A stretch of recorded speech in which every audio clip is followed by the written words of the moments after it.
Bloomberg Audio Studios. Podcasts, radio, news.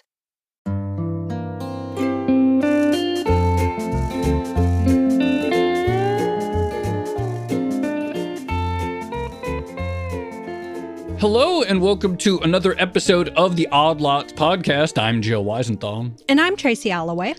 Tracy, we're recording this January 8th. We ran a good piece in the newsletter this week from Skanda about AI spend as like a sort of like meaningful macro driver or getting close to where it like starts to move the dial. Yeah, that was a really good piece. And I have to say some of it is slightly worrying.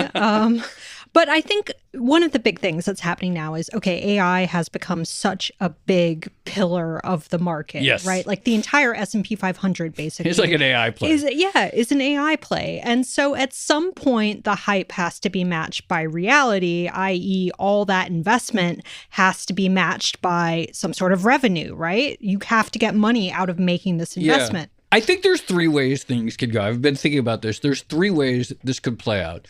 One is companies don't get a lot of productivity gains from these tools. They cut back spending. There's a bunch of other projects get delayed. Market goes down. Another possibility is there's this great productivity breakthrough.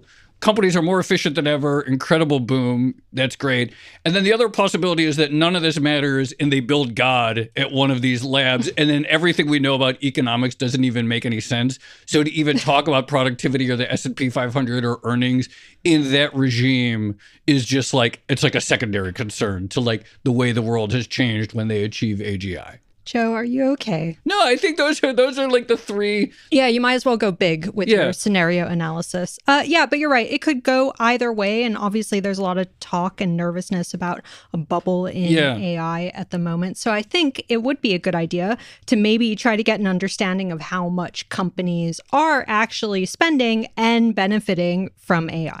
That's right. And we have the perfect guest because he has a great view into what companies are spending money on, including AI, and also as the CEO of a company himself in the tech space, but not directly in the AI space, a sort of user of AI tools, and maybe could talk about what's being used, what's not being used, where productivity gains are being had. We're going to talk about all of this stuff. We're going to be speaking with Eric Glyman. He is the founder and CEO of Ramp, which is a New York City-based company. It's a spending management platform for companies, help them deal with expenses. We might also talk a little bit about expense management platforms because I have complaints? I have headaches about dealing with expenses. I think a lot of people do. Yeah. I guess that's why there's a new business to be made. Eric, thank you so much for coming on Odd Lots. Joe, Tracy, thanks so much for having me. It's great to be here. Real quickly, why don't you describe a little bit? What's Ramp? What's your story here? Well, you can think about Ramp as a financial operations platform. It's a single place where companies can issue cards, make payments of all kinds, and even automate both expense management, which we'll get to, and accounting. But the ethos of the company and why we exist is actually to help companies save time and money. We're the only company in our space that actually reports back to our customers how much money and time did we save you. Over the past 4 years, we've saved our customers over $2 billion, 20 million hours, and half of that has actually come in the past year. And so we serve 30,000 plus companies from small, medium to publicly traded. Got it. What was the gap in the market that you saw? Because on the one hand, as Joe just laid out, a lot of people hate expenses and they're clunky and very bureaucratic and they take forever to do. But on the other hand, this is a space that is dominated by some very powerful legacy players, right? I'm thinking about American Express, for instance, and you're basically going up against them.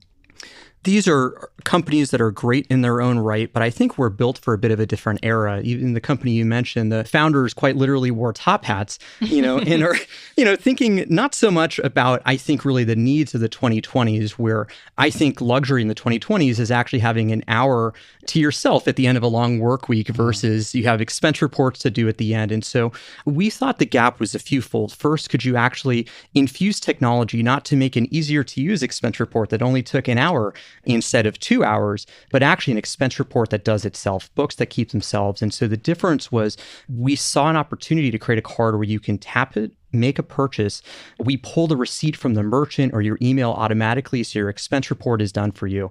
Your books and records are done for you. And more for business owners, we found this strange distortion where they were trying to market products like spend more money, earn more points. But every business owner I ever met actually wanted to spend less and be more profitable. Yeah. So we just try to keep it simple and build a company just on those principles.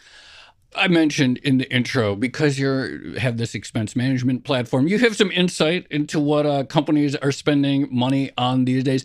On AI, like what can you see?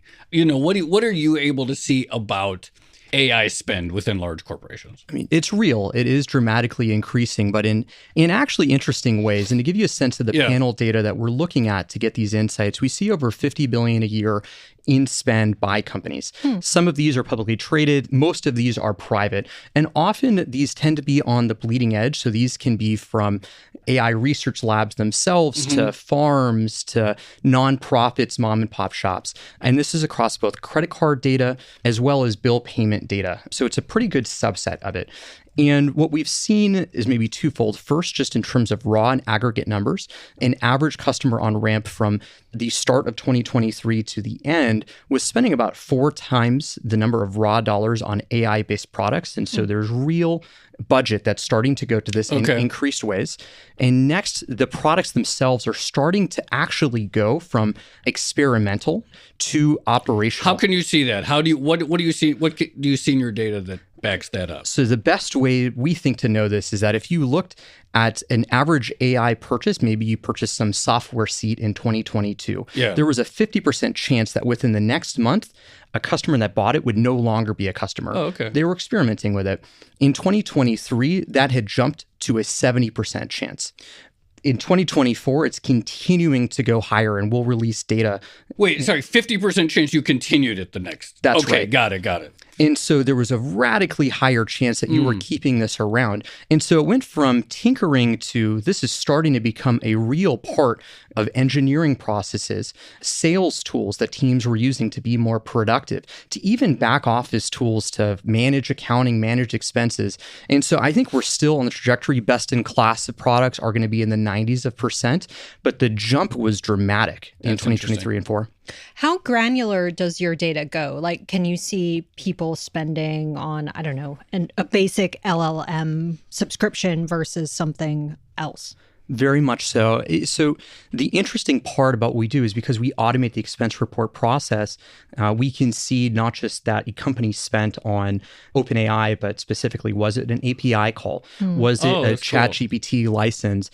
And so even among products, you're seeing itemized and SKU level data. And so you can start to get really interesting insights of, even in terms of submarkets, one of the emergent themes that people are talking about now was in 2023, there was only one name in AI that mattered, and that was OpenAI. In 2024, suddenly 20% of developer market share was going to Anthropic, which was, I think, at 3% in data in 2023. And so you can start to get very granular of how is this even being used across which models are being called. And so it's actually this interesting level of insight that hasn't quite been seen in these markets. And then, sorry to focus so much on the data, but how do you actually classify an AI use versus something else? Because I imagine there's a lot of software, for instance, out there now that incorporates some sort of AI component, right? It feels like the Venn diagram of AI and basic tech spending is kind of starting to come together. I think you're totally right. And there's a variety of, I would say it was an easier question in 2023. There was only a few strange companies calling themselves AI. Now you see kind of AI washing of companies that are not. Would love their stock to pop. But I would say that we tend to classify these based off of kind of self-identification of the companies. These tend to be large language models, labs. These tend to be companies that are pure play AI products, maybe in 11 labs. If you want to generate an AI digital voice, a cognition or Devin, you can hire an AI developer and these type of tools. I think you're right, though. My sense, and if you talk to too many people in the Valley, they'll tell you there will be no company that sells technology in 5 years that isn't an AI company. And we'll see how the jury goes there. But it's this basis. Two things. First is a statement. I've never coded in my life, so I've made a goal for 2025 to use AI to build an app. Yeah. And I actually built a really rudimentary app, but it wasn't really doing what I wanted it to do. I'm not going to talk about what it is. It wasn't really doing what I wanted to do. And then I fixed the code and I tried to re-upload it and I broke it. So I had an app for about 5 minutes. And then it died. But this is my goal. I really want to learn to use technology. I want to talk more though about, me when I use AI, it's just me going to chat.openai.com, just the most rudimentary user interface. Talk to us more about what you can see on the gap between just someone subscribing to the website versus someone paying for API calls, which I imagine is sort of a deeper level of sophistication, building these models into a workflow in some way. Oh, for sure. And I actually think this is the most interesting development, that if this happens successfully, it unlocks what many in the Valley are talking about of historically technology was software as a service. Yeah. You could sell seats to people and it would do it. And there's this growing idea of service as software, where suddenly there are workflows where if AI is not just a window you chat into, you get a response, but actually at every step of it becomes very, very interesting, where you have kind of end-to-end products, videos being created, books being done automatically for finance teams, even art kind of getting created. And so what I would say is the way you can see it mechanically is often the type of license. Usually these are consumer licenses if you're buying a ChatGPT Pro subscription, versus there are, let's say, enterprise or even kind of developer plans where at the end of the month you get an invoice from one of these vendors and you see, okay, there were this many calls to this endpoint, these many tokens were ultimately used. And will the specific use we aggregate and anonymize and don't report down to that level, you can start to see suddenly this is much more similar to how maybe a company would call Amazon Web Services or Microsoft Azure. And this is core compute for some service that is reliant. And the different things about these graphs is done right. And what all of these companies are betting on is that they're going to grow exponentially and that it's going to be deeply embedded. There are some distinctions. One thing that I think makes this market very different and in some sense more vicious than anything I've ever seen is usually there's this idea of lock-in. You host all your cloud services on one provider and you can't change from one cloud to another only for small use cases. But in AI, there's this practice of kind of multiplexing.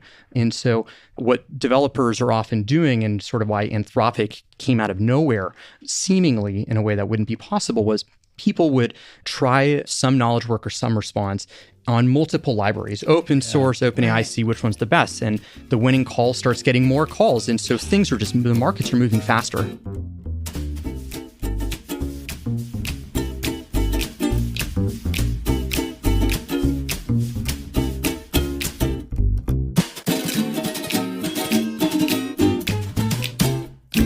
So the specific companies are anonymized, but can you see stuff on a sectoral level? We both went to the same. That's what I was thinking too. For instance, can you see which industries seem to be ahead in AI and which ones are perhaps lagging behind? We can. And I think that there's a few things that were obvious and others that have started to jump out in interesting and unexpected ways. The obvious ones of certainly the earliest adopters are technologists like technology. These are engineering offices, startups. A lot of folks doing training are trying and adopting very, very quickly and are nimble to use this. The interesting thing in the areas that have actually most surprised us maybe correlate to what you might see and experience. A lot of newsrooms are actually using kind of recording tools. So if you're having a call, notes are taken for you. A lot of sales teams are using this, tools that listen to sales calls, take down the notes, suggest the next steps, and start to go into this. But you also see, I would say, historically, if companies wanted to cut costs and sort of focus on efficiency, their choice was higher, lower cost labor, often in spaces where some of this can be, if you can get the rules right, things like healthcare, which tends to be late adopters. The rate of use of increase is actually starting to be much faster because when costs and margins are very low, if you can start doing network calls to do more work when there's few to people, these are some interesting emerging industries, but it's still quite early. I would say the big question that people have out there about the valuations of these companies is still very present. The relative increase is dramatic. 4x year over year in raw dollar spent per company is very, very large. But to start to pay back some of these large CapEx cycles, it's going to be early. And so the bet that needs to happen from where we sit is AI can't just be a product SKU that people buy, but I think to pay this back, you probably start to need everyone to use it. Actually, this was going to be my other question. So we're talking about AI spend. Can you see the other side of it in the form of, I guess, savings, either by being more efficient or perhaps cutting jobs? I would say it's very interesting questions. And I would say generally as AI has taken place, unemployment has started to come down. And so I think these are very real questions for the long term. And in fact, I actually think one of the biggest misses in 2024 for those promising AI was it was going to be the year of the AI agent, was what everyone pitched. Yeah. You'd have the AI CFO, the AI engineer, the full kind of jobs. And I think that what you start to see is you see slices of things happening. For example, I hope it's not anyone's job in 2024 to do just expense reports, but actually an AI can do your expense reports. It can kind of look at your invoices. It can do kind of the lowest value tasks where that's starting to become a present thing in these tools. And so I think in the short run, I actually find generally we hear from customers work is getting more interesting in some sense when AI is being adopted. I think long term, there are real questions of might it actually be able to take a workflow end to end? I think practically speaking, AI often has very limited context. It gets a question, it can prompt out a response, but doesn't see the rest of the knowledge work. But as it starts being everywhere, it might be possible. I need that end-to-end agentic AI for this app that I'm building because like what's really annoying is it'll be because like I'll like write some code in like Google Colab and then it'll be like I'll try to push it to GitHub and then I have to like go find my token and I don't want to like do and then I'm like wait where do I find the token in GitHub so that I can put it in here and that's the stuff that I don't want to I mean I guess I have to do it but I need the AI to just like go find. Does that count as coding if the AI is doing the end-to-end process? If you're literally just typing in design an app. Taking the it's wheel. Fine. I have like, I have some ideas. I'm like trying, but it's like, it's still a little bit annoying. Like all these different windows and everything. Okay. But speaking of all that, let's talk about what you're seeing in your company. I imagine every engineer that I talk to is like, yes, in 2024 or 2025, they have a window open with their AI and they have their coding window and it's improved their productivity. So like, I assume that's happening in your company, that a lot of code is being written either directly or indirectly or with assistance from AI. Where else, besides engineering, what actually are you spending money on in terms of AI resources? So the three big places, and you nailed it. Number one is in engineering. It is one of the most digital jobs. All code is digital. And so in a strange way, that is actually arguably maybe the first industry that is closest to AI. Second is sales and growth. Ramp, beyond having a large amount of spend data, is one of the fastest growing companies or startups in history. And part of what's allowed us to do this is the average salesperson at Ramp is about 4 times as productive as the next closest competitor. A lot of that is a heavy use of AI to automate aspects and specifically. Let's talk specifically. What do they do? Yeah. Someone who makes a sales call or so. What are they using AI for? So one of the most important functions and the first rule for anyone going into sales is this role called a sales development rep. And the job of that person is book meetings. Find people out there who maybe are doing expense reports the old way, and let's bring them in. And if you kind of decompose what that task actually is, it's first asking, who are these businesses? What is a relevant moment? Have they just raised funds? Have they just hired someone on their finance team? Maybe they're posting an open role and some needs. There are these signals out there in the world. Then you notice, okay, you've got your lead list assembled. You have to go write them. Maybe you have a junior person just out of college going and trying to guess, what's this person's email? What's this person's phone number? How do I get a mailer in front, or how do I knock on their door? Then they write kind of the message, what's going to be compelling. There's all these little steps. What makes a human seller great and what makes sales interesting is the genuine human connection, someone who can go deep, understand all the context, and actually close that great sale. And yet, if you looked at the task in 2022, how most people were spending their time was things that algorithms are great at. Finding people's email address, testing which copy will ultimately work better, detecting across vast swaths of data, what's the signal and the noise. And so effectively, part of what's powering this level of growth is a broad set of AI tools which do exactly that, where AI is finding the person's email, AI is detecting these signals for intent, sending the message. And the job of an entry-level salesperson now is the majority to respond to interest, to close people on the call. And so that's one example. We can go through several kind of throughout the sales cycle, but it's changed the role to be much more interesting. I'm getting flashbacks to Glengarry, Glen Ross. Didn't companies used to buy lead lists as well? They still sell them. They still do. Yeah, right. So I imagine if you can basically build your own lead generator, you would save some money as well. That's exactly right. But the interesting thing is just the speed moves faster. There's suddenly signals of intent of maybe there's an IP that you can back into. This is a company has gone to your site 5 times today. Maybe that's a low value list. It's the C list. It's not the A grade list. But with kind of a modern stack that's sifting across these signals, you can get more interesting. And so I think there's things like that. The other big thing that has just transformed the job is there's just so much more noise than there is signal out there in the world. So if you're a manager and you're trying to help a 22-year-old new in their career get better at sales, it's just too many hours of calls to listen to across your whole team to do that. The large language model has no problem listening to 1,000 years of calls in a single day, more than any human can.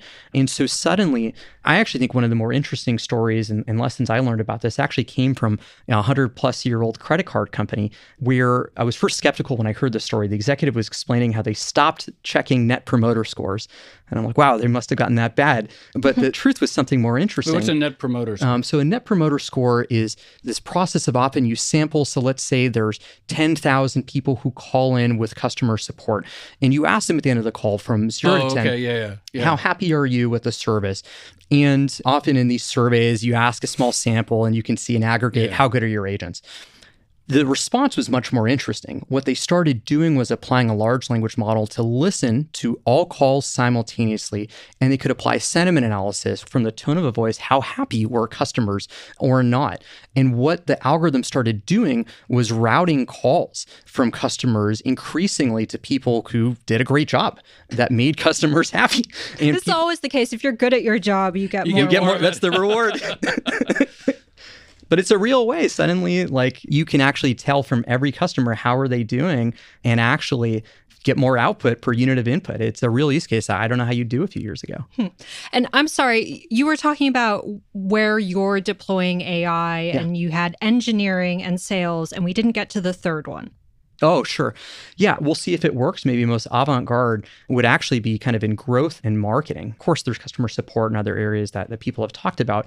But I actually think there's a real case that marketing and growth is becoming a technical function. People thought that art would be one of the last use cases, and suddenly you can create images, videos, interesting things. And now in a world where you can go and start to do this, you can see based on intent, on conversion, can you start to combine the mathematical function of what really works with people to creating beautiful, striking, interesting images on demand. And so the jury is still most out with that one, but it's been real. I think early tests are promising. And I think that the early example of this that to me in some ways kind of inspired this was maybe twofold. One, Amazon.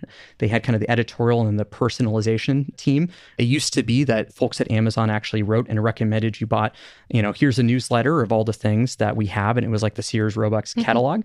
Eventually it became, you bought this, you might be interested in that. And eventually things went out. And so you may be able to do that not just with clustering of items, but actually understanding people and making beautiful things. And I think of inspirations in New York like Andy Warhol, his factory, where every day they'd make something new.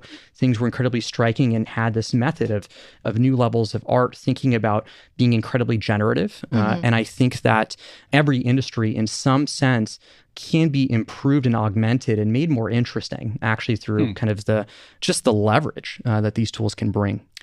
I'm going to be cynical for a second, and I'm going to press you a little bit further on the question of AI and sales, because I certainly take your point about searching for signal, what companies might be in a position suddenly where they're looking to upgrade their expense management platform, or what might be the person who best to call. Some of that, I imagine, is stuff that someone was selling via Salesforce for a while and calling it 5 years ago machine learning or 10 years ago machine learning. Obviously, what is technically AI is one of these things that people argue over to get a better multiple, etc. But for the purposes of what many people in the stock market are excited about, a lot of it's the sort of, the post-2022 generative AI that somehow comes in a lab and was inferred on an NVIDIA chip or something like that. Say more about sales and what other things that you can do in sales today in 2025 that you could not have done in 2021. I think that probably the most exciting area has to do with reasoning. Okay. When I think about a lot of classic machine learning, which is still deeply important, it's often around correlation of certain variables and prediction in a very narrow sense. And so maybe the first phases of machine learning is prediction of what comes next. My frame around a lot of this is now there's generation based on what comes next. What do you create? And I think the most interesting when you think about kind of the O1 models, O3, and the new reasoning models where it's thinking and can think multiple steps ahead, some of the techniques that made AlphaGo so good at what it's doing, it's those types of work. And so you're exactly right. Some of this is actually just good data infrastructure and prediction. But when you start to fuse that with based off of these signals, what maybe should we write? Based off of the context of the calls and the usage of this data, how do we follow up and orchestrate it across multiple steps? That's where I think generative AI starts to get really interesting in these boring use cases like expense management and saving people time and money, where it starts to get very useful.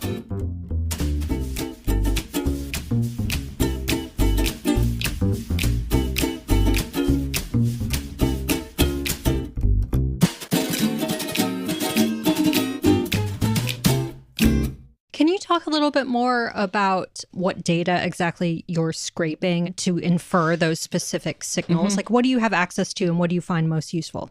Yeah. So first, some of this is just, let's take a use case of, let's say, an account manager. They might be overseeing hundreds of individual accounts at Ramp, and their goal is to get back on the phone and make sure people are getting value out of it. We want to save your business time and money. We want to make automated accounting, but is it set up that way? Are you seeing these terms of use cases? And so some of this is going to be internal use cases based off of spend that you wanted to bring over versus which you actually spent. How is that going? Call log data. Large language models can remember all calls, all notes, what people kind of committed to by what dates, and do that. And so when an account manager gets on the phone, they can go and have all the right context in front of them that they didn't need to go and spend hours the night before kind of creating, but it's pulled up and pulled in terms of what's most useful. You next may have interactive data, can pull through based on the website itself. Were there flows where it appeared people just got stuck and confused? Maybe they wanted to go close the books and it seemed like too many steps and they kind of paused. We can kind of so you're tracking like actual physical movements on the website through beacons, I assume. Okay. Yeah. So you can do things like that, coupled with even external data as well. Sometimes a company could be doing really well, announce a fundraise, need to expand and make sure, hey, we've seen this good news. We want to make sure that we're expanding with you. And so I think that any one individual point a person can do, but often the fullness of what does it take to really understand and be a partner with how are 1 to thousands of employees at a single individual customer, how are they actually doing? So we can be a more useful partner is often where this comes together. Does that make sense? It does. Although maybe this is a weird question, but like, how does the system actually generate its suggestions? So if I'm a salesperson and something like the system spots a lead of some sort and it thinks you should get in touch with this person because of whatever reason, like, how does that message actually get to me? Yeah. And I think that's exactly, in some sense, probably the $1 million question of which SaaS companies are going to do really well. And I think even the story of technology now is you have different people with different aspects. Some are in the browser, some have this sales tool, some have this data tool, some are a data warehouse, some are a training tool. Where does it show up? And I can tell you, we leave it ultimately in the hands of our sales team and the growth team building for them of whatever works. You are free to pick given the period of change. But for them, often, like I'll tell you, one of the more useful tools for that use case for account managers is a company called Rox. I think it's like rox.com. They're less than a year-old company, but effectively are pulling data from Salesforce, usage data, internal level data analytics, and appends notes for an account manager's calendar prior to meeting. Here's the core things to know. Here's links. And if you want to pull, so you can get things at a glance in your calendar, and you can actually pull from the website itself. Here's more data to go see it. So they're trying to become a bit of a mission command for sales. Of course, Salesforce is trying to do these things too. In engineering, there's tools like Cursor and Devin have different bets. Cursor is like GitHub Copilot sort of won the love of many developers, where as you're coding, it's like a better autocomplete that you just say, I want to build this app, and it can go ahead, it can audit lines of codes and knows your repo. There's stranger bets like Devin and Cognition, where the form factor of that is it is meant to be a digital AI engineer. And you can tell Devin, I want to build this app.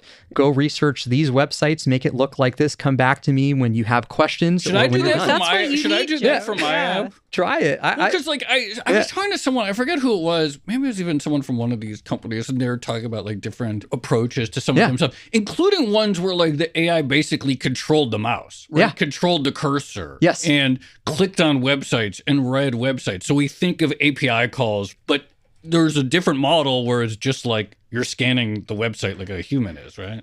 You are exactly right. And this is one of the strangest and most interesting things about the time that we live in that computers can kind of think, they can kind of see, they can kind of hear and process different levels of data.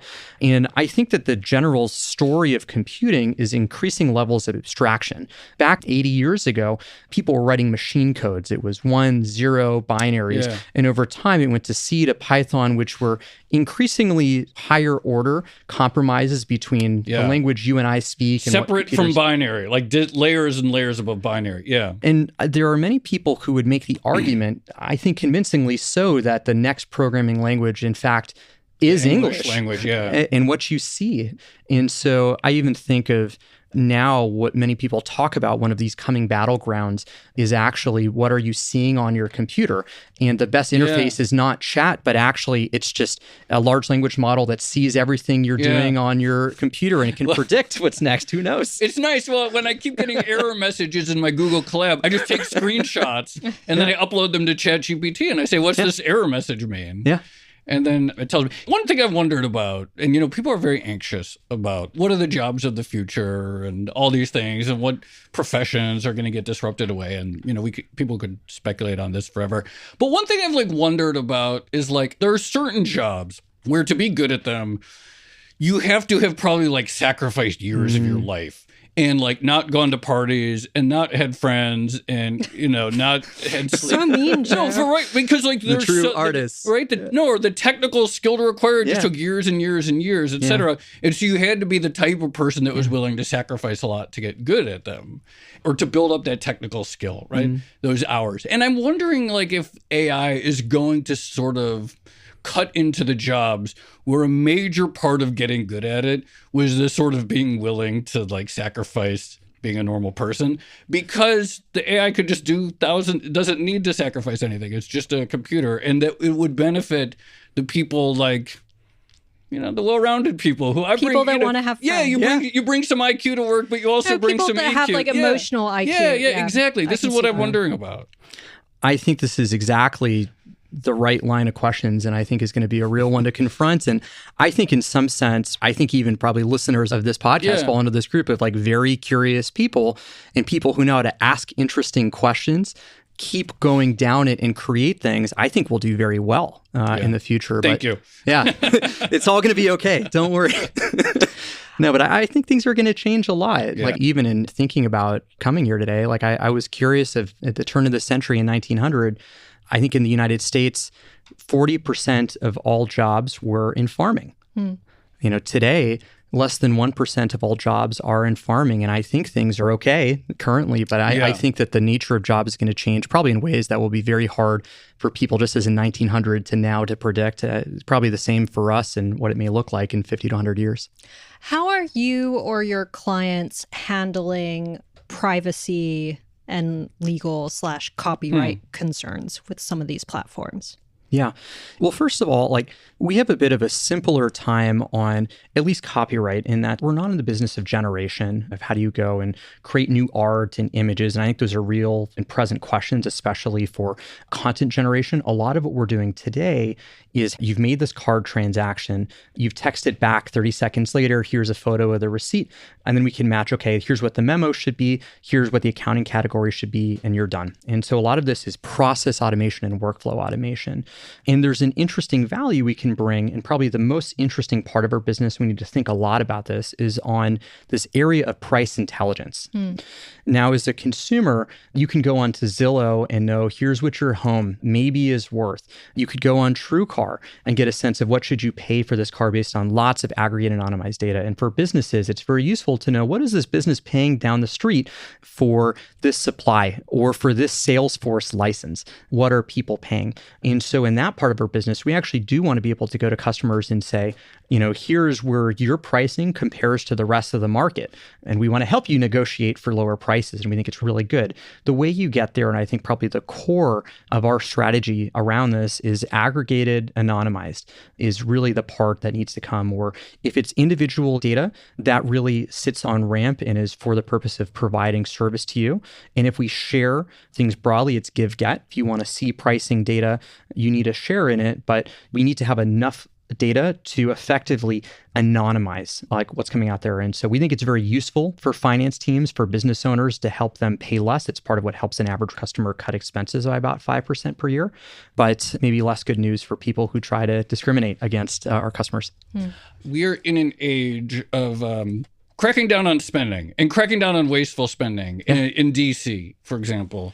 And people are talking about Doge, et cetera. And if we're going to really move the dial on spending, it's not going to be wasteful spending. It's going to be, we're going to have to actually have different priorities. Nonetheless, cracking down on waste seems good. From the perspective of an expense management platform, what are some fingerprints of wasteful spending that you see? Can you see into companies and see the fingerprints of waste? Do you have any advice or things that you look for when you, if you wanted to hunt waste in spending? I'm happy that people are thinking about this in a real way, because often there's an obsession of how do you spend more. But if you want to make a change, it actually comes... Other than putting the entire government on rent. So other than that, so I assume you support that. But what's the next thing you have to do? Look, maybe one of the founding fathers, Ben Franklin, I think was known for saying a penny saved is a penny earned. Mm-hmm. And if you look at reasonably efficient organizations like an average American company, they have a profit margin of about 8.5%. So mathematically, a penny saved is actually 12 earned.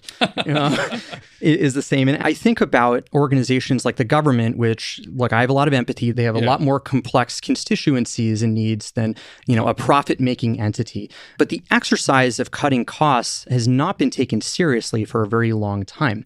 And it's led to very different behaviors. If you want to sell to the government today, often the selection criteria is, can you last through a 1 to 2 year request for proposal, an RFP and process, which is very different than how most companies and people select for things. What has the most value? What's the lowest cost? What can I try and see if it's done? Next, the other very counterintuitive thing that's interesting about the government is, you would think that as one of the largest buyers of anything in the world, we would get that discount for all taxpayers if you're buying 1 million licenses for a piece of software. Volume license. But it's not that way. The typical way that government buys is to pay sticker price and to not have discounts. And so you see not only are different agencies paying very different prices for the same sets of goods, but you don't see normal common sense things of, hey, we should have a group discount for people in buying to last. A lot of the tools, because procurement cycles are 15 years,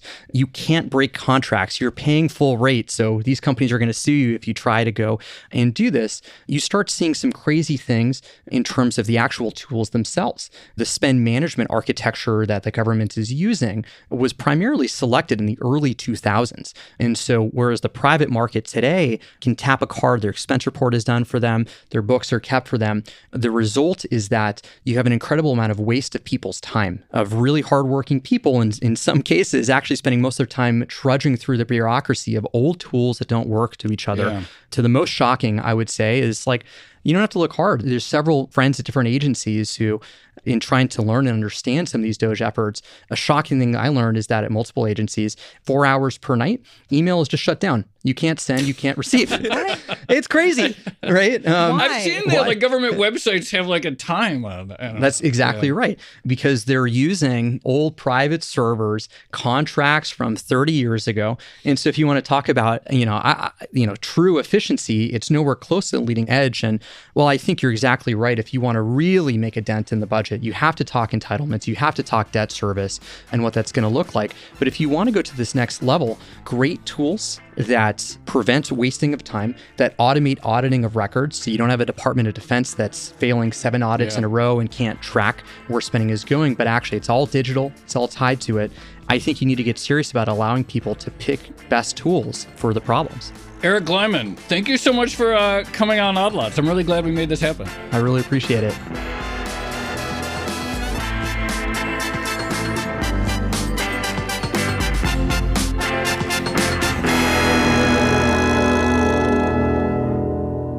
Tracy, I really like that episode. There's all kinds of AI tools I need to now dive into. Because like now I'm going to be the person who's subscribed to 9 different things.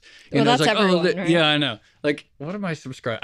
I'm subscribed to at least like 3, probably more right now. I'm probably, now that I got to like dive into these like specialized coding tools. But no, that was really fun. Have I told you the story before about my coding class in high school? Say more. So actually, it was just a basic like IT class. Yeah. But as part of the class, we had to program our own little application. And this was like in the early 2000s. So it was all very rudimentary. But our teacher commissioned us to do this. And I built a fortune cookie program where cool, you clicked a button. Well, the button looked like a cookie and it gave you your fortune, blah, blah, blah, blah. And at the end of the assignment, everyone turns in their program to the teacher and he made everyone sign a contract giving away the rights, the licensing rights to him. And he said he did it to teach us all a lesson about copyright and how your work is rarely your own if you're working for a big corporation, which is why I asked that copyright question, because I still think about that to this day. So it was a good lesson. That's extremely funny. But no, there was a bunch in there that I thought was interesting. So one, the idea that like you can just like track like what percentage of people like pay for something 1 month, then also the next month.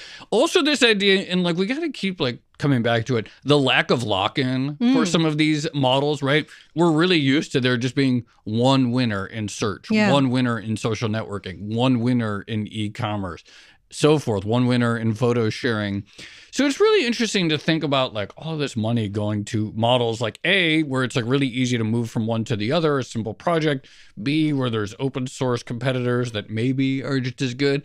That seems like a pretty big deal right there. Yeah. And I guess the big question is, will there eventually be some sort of winner that turns out to be better at it than everyone else? Or is there going to be space for that sort of specialized, either, specialized use case or the specialized like actual interface for different jobs? I think that's interesting. We talked a little bit about the importance of interfaces.